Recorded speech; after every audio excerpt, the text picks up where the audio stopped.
Hello everyone, welcome to literature दिल से। आज की वीडियो में हम डिस्कस करने वाले हैं ode to a nightingale, one of the greatest poem written by John Keats. Mainly जो ये पोएम थी ये एक्सप्लोर कर रही थी ब्यूटी को, इमेजिनेशन को, मॉर्टेलिटी को, सफरिंग को और the desire to escape from the hardship of human life. It is considered one of the finest ode in English literature. और ये बार बार कॉम्पिटिटिव एग्ज़ाम हो चाहे यूनिवर्सिटी एग्ज़ाम हो, इससे रिलेटेड क्वेश्चंस बार बार पूछे जाते हैं। तो स्टार्ट करते हैं। तो सबसे पहले हम इस पोएम से रिलेटेड कुछ बैकग्राउंड इन्फॉर्मेशन देख लेते हैं। मेनली जो ये पोएम है ये लिखी गई है 1819 में और it belongs to the series of great odes composed by John Keats. जो जॉन कीट्स ने काफ़ी सारे ग्रेट ओड्स दिए थे, उन्हीं में से एक सीरीज थी ये भी। उन्हीं में से मतलब एक पार्ट था ओड टू अ नाइटिंगेल ये भी। और जो ये पोएम है ना ये मेनली इंस्पायर्ड है नाइटिंगेल के सॉन्ग से, यानी कि जब वो जॉन कीट्स थे, जब वो अपने घर के गार्डन के पास बैठे थे तब वो नाइटिंगेल को गाते हुए सुनते हैं और उसी से वो इंस्पायर होकर ये पोएम लिखते हैं। तो जो बर्ड्स का ब्यूटीफुल सॉन्ग था ना वो उनको एक लाइफ के बारे में रिफ्लेक्शन, उनको एक डीप रिफ्लेक्शन में लेके चले जाता है, लाइफ के बारे में, डेथ के बारे में, इमोर्टैलिटी के बारे में। अब हम बात करें इसकी समरी की, तो सबसे पहले जब पोएम स्टार्ट होती है तो जो पोएट होते हैं ना, द पोएट सैडनेस, जो पोएम है ना वो शुरू होती है। कीट्स जो होते हैं ना वो काफ़ी ज़्यादा सैड फील कर रहे होते हैं, इमोशनली एग्जॉस्टेड होते हैं। वो फिर जब वो नाइटिंगेल को गाते हुए सुनते हैं तो वो उससे जेलस नहीं होते, बल्कि वो उससे ओवरवेल्म होते हैं। उसकी हैप्पीनेस को देख के, उसकी फ्रीडम को देखते वो बोलते हैं जो नाइटिंगेल है ना वो कितना जॉयफुली गा रही है, बल्कि जो दूसरी तरफ ह्यूमंस है वो जीवन में सफ़र कर रहे हैं पेन से, इलनेस से और डेथ से। और दूसरी तरफ ये जो बर्ड है ये कितना खुश है, इसको क्या, वो कितनी हैप्पी है, इसके पास कितनी फ्रीडम है। इसके बाद second point, desire for escape. उसके बाद जब किड्स जो होते हैं ना वो विश करते हैं कि कैसे मैं इस वर्ल्ड से एस्केप कर सकूँ, इस सफरिंग वाले वर्ल्ड से। ये वो जो किड्स है ना वो सोचते हैं, मतलब वो मानते हैं कि ये जो वर्ल्ड है ना फुल ऑफ सफरिंग है, तो कैसे मैं इस वर्ल्ड से, सफरिंग भरे वर्ल्ड से एस्केप कर सकूं।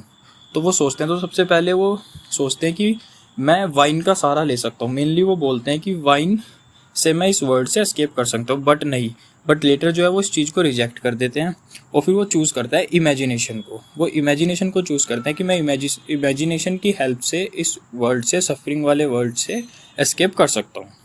तो वो बिलीव करते हैं कि जो पोइट्री है ना, सिर्फ और सिर्फ पोइट्री ही उनको ट्रांसपोर्ट कर सकती है।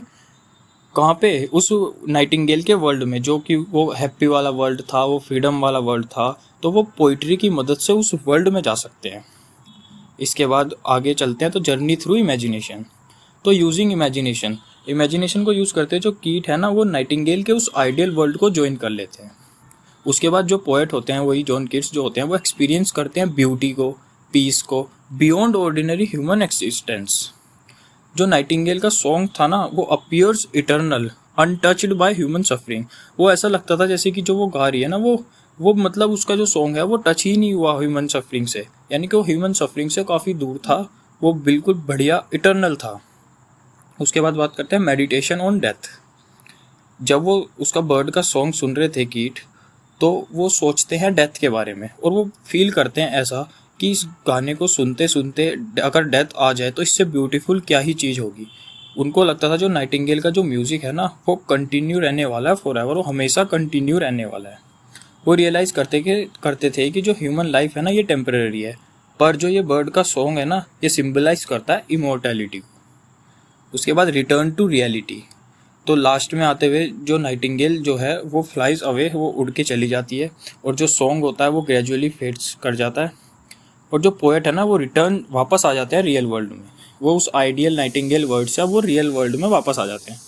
तो अब वो क्या बचता है उनके पास? वो सिर्फ वंडर होते हैं कि जो ये एक्सपीरियंस उन्होंने किया ये रियल है या फिर सिर्फ और सिर्फ एक ड्रीम ही था। तो वो ये चीज़ सोचते हैं। तो इसी के साथ ये समरी इसकी मेनली ख़त्म हो जाती है। अब हम कुछ इसकी मेजर थीम्स के बारे में बात करते हैं। सबसे पहले एस्केप फ्रॉम रियलिटी। जो पोएट है ना, पोएट जो है वो ढूंढते हैं कोई ना कोई रीज़न या फिर कोई ना कोई वे ढूंढते हैं कैसे कि वो इस वर्ल्ड के, सफरिंग भरे वर्ल्ड से कैसे एस्केप कर सके। तो एंड लास्ट वो इमेजिनेशन का यूज़ करते हैं। उसके बाद सेकंड है इमेजिनेशन।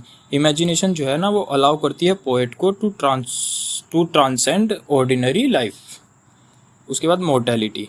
ह्यूमन बींग्स जो है ना वो मोर्टल है और वो वल्नरेबल है। इसके बाद बारी आती है इमोर्टैलिटी की। जो नाइटिंगेल का जो सॉन्ग है ना वो मेनली सिंबलाइज करता था परमानेंस को और इमोर्टैलिटी को। और ब्यूटी की बात करें तो जो ब्यूटी है ना वो प्रोवाइड करती है टेम्पररी कंफर्ट और इंस्पिरेशन को।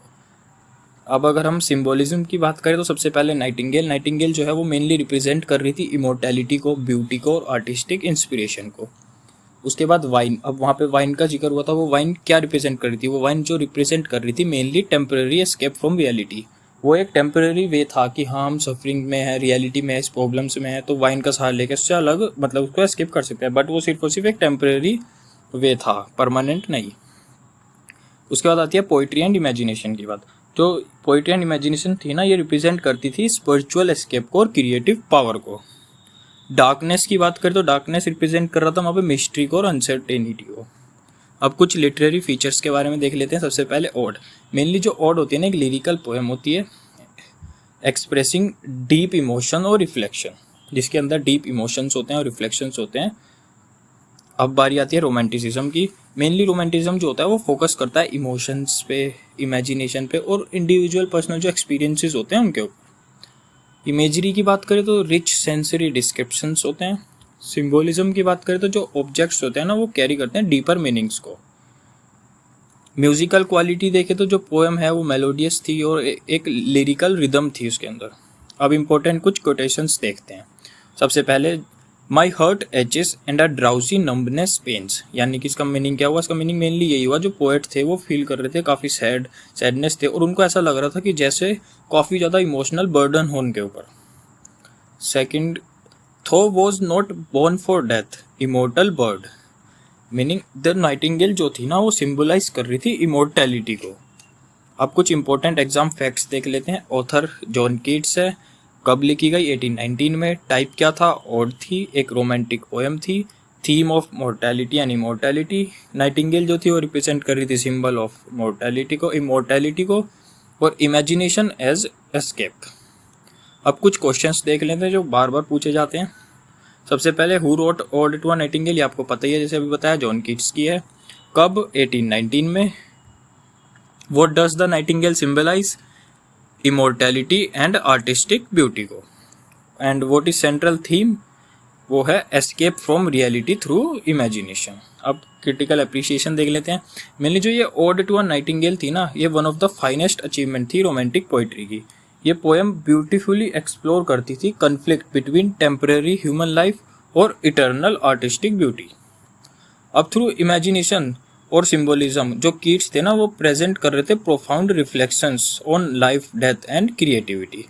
अब लास्ट में कंक्लूजन पे है तो यही है बस कि ओड टू अ नाइटिंगेल जो थी एक मास्टरपीस थी रोमांटिक लिटरेचर की और ये कंबाइन करती थी ब्यूटी, इमेजिनेशन, मोर्टैलिटी और एंड आर्टिस्टिक इंस्पिरेशन को to create one of the most memorable poem in English literature.